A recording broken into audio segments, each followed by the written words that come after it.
المرء علی دین خلیلہ فلینظر من یخالل، ہر شخص اپنے دوست کے دین پہ ہوتا ہے، تو اسے دوستی لگانے سے قبل دیکھ لینا چاہیے وہ کس سے دوستی لگا رہا ہے۔ اور ایک دوسری حدیث کے بابرکت کلمات ہیں، التمس الجار قبل الدار والرفیق قبل الطریق، گھر خریدنے سے پہلے ہمسایہ دیکھ لو اور سفر کرنے سے پہلے ہم سفر دیکھ لو۔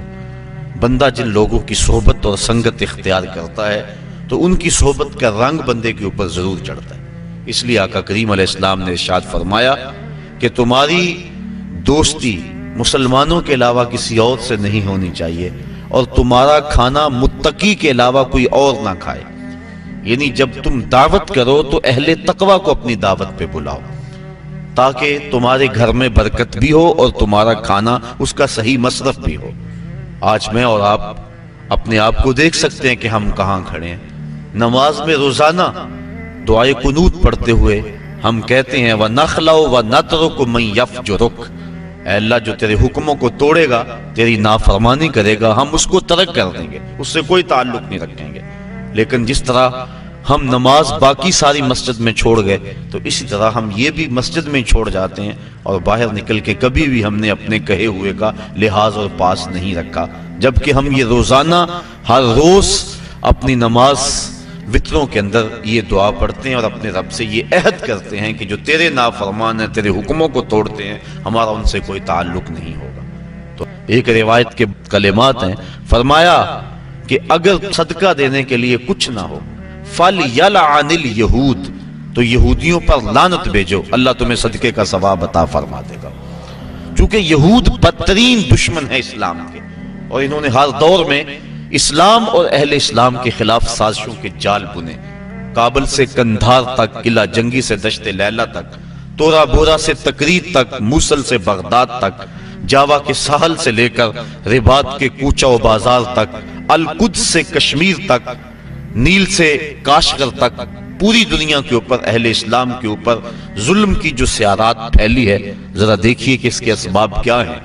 یہود و ہنود کا اور یہود و نصارہ کا گٹھ جوڑ، اور انہوں نے مسلمانوں کے لیے عرصہ حیات تنگ کر دیا، اور اس وقت ہم جس حالت میں ہیں کسی سے مخفی نہیں۔ ہمارے ساتھ جو کچھ ہوا، جو کچھ ہو رہا ہے اور جو کچھ ہونے والا ہے، کھول کر آنکھیں میرے آئینہ گفتار میں، آنے والے دور کی دھندلی سے ایک تصویر دیکھ۔ جو کچھ ہوا اس کا پیش منظر اگر دیکھیں پس منظر کے حوالے سے، تو وہ بڑا بھیانک اور خطرناک ہے۔ ہماری شارگیں کاٹی گئی، اور جب سارا خون بہہ گیا تو وہاں پٹرول بھرا گیا۔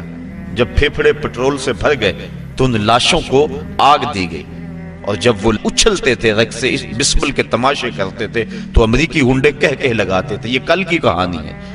شبرغان کی طرف جانے والے کنٹینروں کے اندر کس قدر طالبان بھر دیے گئے، اور انہیں ایک گھونٹ بھی پانی کا نہ دیا گیا۔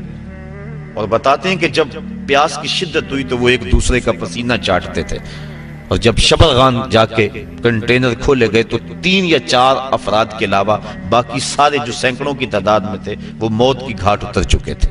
وہ تو ہمارے ساتھ یہ سلوک کریں اور ہم ان کے ساتھ دوستیوں کی پینگیں بڑھائیں، یہ قطعاً گنجائش نہیں ہے۔ اسلام نے واضح طور پہ ہمیں پیغام اور حکم دیا، اور قرآن کے الفاظ اور قرآن کے بابرکت حروف ہمیں نور دے رہے ہیں اور ہمیں زندگی گزارنے کا ڈھب دے رہے ہیں۔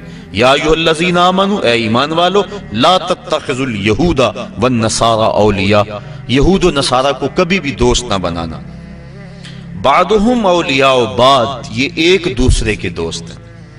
ومن یتولہم منکم، تم میں سے جو ان کے ساتھ دوستی رکھے گا، فإنہ منہم، تو اس کا شمار انہی میں سے ہوگا۔ اس کے طور طریقے، اس کی عادتیں، اس کی زندگی کا ڈھب ان کے مطابق ڈھل جائے گا، کیونکہ دوستی کا نتیجہ یہ ہے المرء علی دین خلیلہ، بندہ جس کا دوست ہو تو اس کا مذہب اور اس کے خیالات اور اس کی عادات ضرور اپنا لیتا ہے۔ اس لیے روکا گیا کہ برے بندے کی صحبت سے بچا جائے۔ علامہ رومی کہتے ہیں تا توانی دور شو از یار بد، یار بد بدتر بود از مار بد، کہا جہاں تک ہو سکے برے کی صحبت سے بچ، کہا برے کی صحبت برے سانپ سے بھی زیادہ خطرناک ہے۔ پھر فرمایا اگر سانپ لڑ جائے تو انسان کی موت واقع ہو جاتی ہے، زندگی کو خطرہ ہے، اور اگر برا یار لڑ جائے تو ایمان کو بھی خطرہ ہوتا ہے۔ اس لیے ان لوگوں کی صحبت سے دور رہنا اور نفور رہنا اس کی ہی ترغیب دی گئی ہے۔ بلکہ زندگی کے شب و روز میں انسان جب بھی کسی سے دوستی کا تعلق جوڑنے لگے تو اس کو پہلے اس کے عقائد اور اس کی سوچ دیکھنی چاہیے۔ حضرت علی المرتضی رضی اللہ تعالیٰ عنہ کے قول کے مطابق 15 سال سے لے کر 20 سال تک کی جو عمر ہے یہ انتہائی اہم عمر ہے، اور اس عمر کے اندر اپنی اولاد پر خصوصی نگہداشت رکھنے کی ضرورت ہے کہ ان کی صحبت، مجلس اور دوستی کسی برے شخص سے نہ ہونے پائے۔ ساری زندگی انسان کی جو ہوتی ہے وہ ان 5 سالوں کے اندر ترتیب پاتی ہے، پوری زندگی پر ان 5 سالوں کی صحبتوں کی چھاپ رہتی ہے۔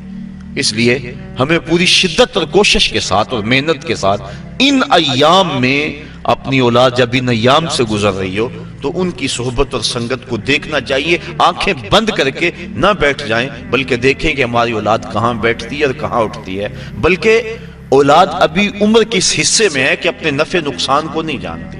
ان کے لیے ترجیحات خود مقرر کریں، اور اچھے دوست اور اچھے لوگ اور اللہ والے لوگ تلاش کر کے ان کی مجالس کے اندر ان کو خود بٹھا کے آئیں تاکہ ان کی برکات ان کو نصیب ہوں۔ ورنہ اگر یہ دن ان کے برباد ہو گئے تو ساری زندگی ان کی برباد ہو جائے گی۔ تو دوستی، تعلق اچھے لوگوں کے ساتھ ہی یقیناً فائدہ بخش ہوتا ہے۔ آقا کریم علیہ السلام نے اس کو ایک مثال سے سمجھایا، فرمایا اچھے بندے کی صحبت کی مثال خوشبو بیچنے والے کی طرح ہے۔ کہا 3 چیزوں میں سے ایک چیز ضرور ہوگی، یا تو وہ اسے خوشبو کا تحفہ دے دے گا کیونکہ اس کے پاس خوشبو وافر ہے، کچھ اسے دے دے گا بغیر کسی پیسے کے، اور یا یہ خوشبو سے لے لے گا، اور فرمایا یا نہ وہ دے گا اور نہ یہ لے گا، لیکن جب تک بیٹھا رہے گا خوشبو میں بسا رہے گا، اس کے مشام جام معطر رہیں گے۔ اور برے بندے کی صحبت کو ایک مثال سے سمجھاتے ہو فرمایا کہ جس طرح لوہار کی بھٹی ہوتی ہے، یا تو کوئی چنگاری اڑ کر اس کے کپڑوں پہ پڑے گی اور کپڑے جل جائیں گے، بدن کے جلسنے کا اندیشہ بھی ہے، اور اگر یہ نہیں تو کم از کم جتنی دیر تک بیٹھا رہے گا اس کے دھوئیں سے اور اس کے تعفن سے اس کو تکلیف پہنچتی رہے گی۔ اس لیے اچھے بندے کی صحبت کا رنگ اپنا ہے۔ حضرت شیخ سعدی شیرازی فرماتے ہیں کہ میں ایک حمام میں گیا، ایک مٹی تھی وہاں پڑی ہوئی تھوڑی سی، میں نے دیکھا اس سے خوشبو آ رہی ہے، میں نے کہا تو مشک ہے، عنبر ہے، تیرے سے خوشبو آ رہی ہے۔ اس مٹی نے کہا ہوں تو میں مٹی، مجھے اپنی اوقات اچھی طرح یاد ہے، میں مٹی ہوں، میری ذات مٹی ہے، لیکن میرے اندر سے جو خوشبو تمہیں آ رہی ہے اس کی وجہ یہ ہے چند دن تک میں پھول کے قدموں میں بیٹھی رہی ہوں۔ جمال ہم نشیں در من اثر کر وگرنہ من ہما خاکم کے ہستم، میرے ہم نشیں کا جمال میرے اندر سرایت کر گیا، اثر کر گیا، ورنہ مجھے اچھی طرح یاد ہے کہ میری اوقات کیا ہے اور میں ہوں مٹی ہی، لیکن پھول کی صحبت نے مجھے یہ چمک اور یہ روشنی اور یہ اجالے دے دیے کہ میں آج جو ہے وہ خوشبو دے رہی ہوں۔ تو اچھے بندے کی صحبت یقیناً بندے کو اچھا کرتی ہے۔ صحبت سالے تورا سالے کنند، صحبت تالے تورا تالے کنند۔ تو یہود و نصارہ کی صحبت یقیناً مسلمانوں کا سب کچھ لوٹ لے، اس لیے منع فرمایا خبردار ان کے قریب نہ بیٹھنا، ان سے دوستی نہ لگانا۔ ہاں ان سے کاروبار کرنا جائز ہے، لیکن ایک لمحہ تمہارے ذہن میں یہ بات ہونی چاہیے کہ ہم ان کے دشمن ہیں اور یہ ہمارے دشمن ہیں۔ اگر یہ بات رہے گی تو ان کی صحبت بد کے اثرات ظاہر نہیں ہوں گے، لیکن اگر دوستی کا رنگ چڑھنے لگے گا ان ملاقاتوں کو تو نتیجتاً یہ ہے کہ دین ایمان سب کچھ برباد ہو جانے کا اندیشہ ہے۔ اس لیے منع فرما دیا کہ ان سے دوستی نہ لگانا، بے شک جس نے ان سے دوستی لگائی وہ انہی میں سے شمار ہوگا، بے شک اللہ تعالیٰ ظالم قوم کو ہدایت نہیں عطا کرتا۔ فَتَرَى الَّذِينَ فِي قُلُوبِهِم مَّرَضٌ يُسَارِعُونَ فِيهِمْ، وہ لوگ جن کے دلوں میں بیماری ہے، نفاق کی بیماری ہے، یسارعون فیہم، وہ ان کی دوستی میں سرعت کرتے ہیں، جلدی کرتے ہیں، بھاگ بھاگ کر ان سے تعلق جوڑنا چاہتے ہیں، ان کی کوشش ہوتی ہے کہ ہمارا ان سے دوستی کا رشتہ جڑ جائے۔ کون لوگ؟ جن کے دل میں نفاق کی بیماری موجود ہے۔ اب اگر ان سے کہا جائے کہ میاں ان سے دوستی کیوں لگا رہے تو ان کے دلائل ہوتے ہیں۔ یقولون، کہتے ہیں، نخشا ان تصیبنا دائرہ، ہم اس لیے ان سے دوستی لگا رہے ہیں کہ کسی آنے والی مصیبت سے بچ جائیں، ہمارے اوپر کوئی آزمائش نہ آ جائے، کوئی گردش نہ آ جائے۔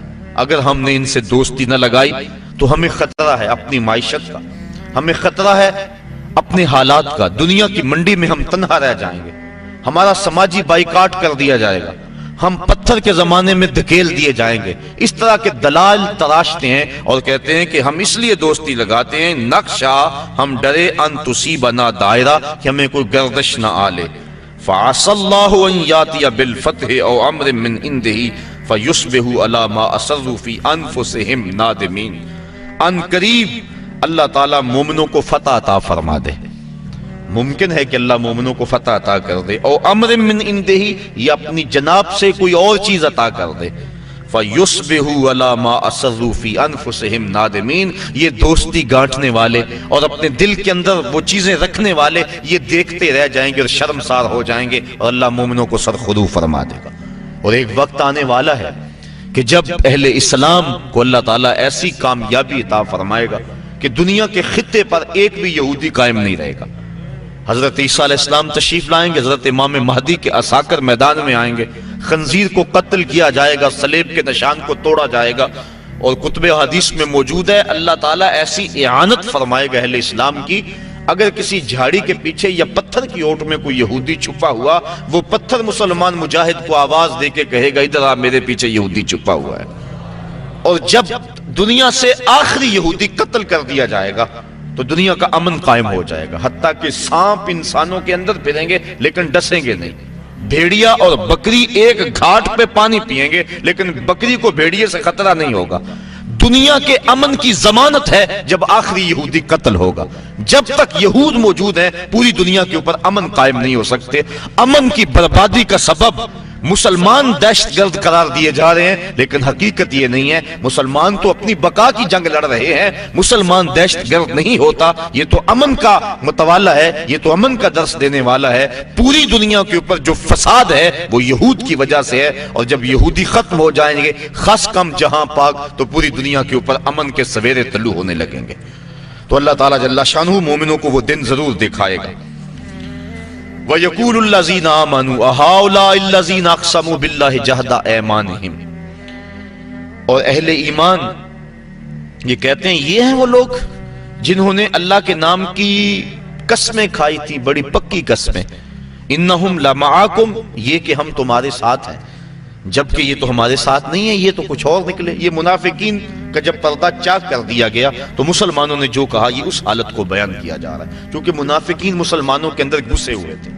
آقا کریم علیہ السلام کی ستر پوشی کی عادت تھی اور آقا کریم نہیں چاہتے تھے کہ ان کو رسوا کریں. اب انہوں نے سمجھا کہ شاید نبی کو پتہ ہی نہیں، یہ جانتا نہیں، ہم ان کے اندر رہتے اور نبی کو پتہ ہی نہیں، بلکہ انہوں نے باتیں کرنا شروع کر دی. یوں آسمانوں کی خبریں تو دیتے، ہمارا تو پتہ ہی نہیں ہے. آقا کریم تو پردہ پوش تھے، انہوں نے تانا زنی علم پہ کر دی.